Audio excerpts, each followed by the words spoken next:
Hello, this is Chase Iron Eyes. I just wanted to thank everybody for paying attention to staying up to date with what's going on here on the ground at the Oceti Sakowin camps, the confluence of the Cannonball and Missouri rivers, which have become the site of the most monumental struggle for clean water, for non-privatized water, for Native Nations treaty rights and Native Nations inherent authorities to determine their own destiny, which have become the site of the constitutional struggle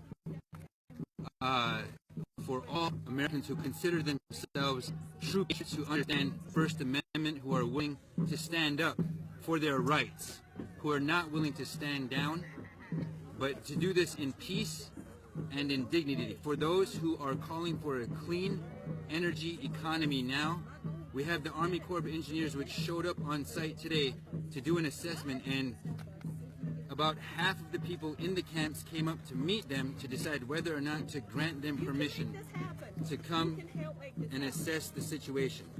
And so, just to give a very quick update, the people of the camp of Oceti Sakowin and Oceti Oyate have decided to allow members of the Army Corps of Engineers with their contractors to be escorted in one of Oceti's security vehicles and under the protection of one of the Oceti escorts to go and assess the situation. In exchange for that, the Army Corps of Engineers has agreed to call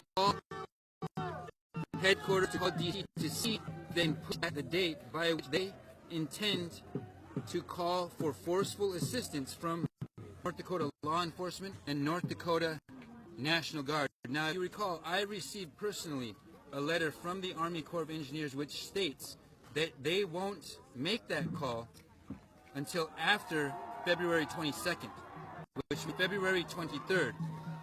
A lot of things have developed in that time, and it's confusing because the North Dakota immediate evacuation of the camp, but he doesn't have the authority to order that evacuation, because if you recall, Governor Dalrymple ordered that same evacuation, and he doesn't have that authority.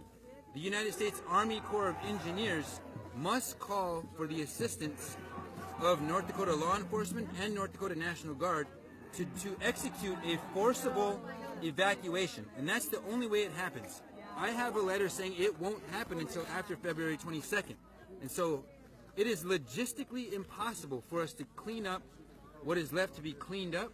We are all on the same page in that. We're all trying to move out of the floodplain, not because the Army Corps of Engineers is threatening us, or the state government is threatening us, or continuing to encroach upon us, but because natural instinct. Yes, Mother Earth is telling us that we have to move, and we're willing to do that. But we need time.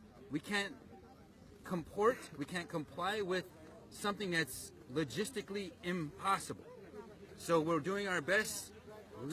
We're doing our best to make sure that women and children and people who are standing here in peace are allowed to make these decisions on their own terms. Fuck that.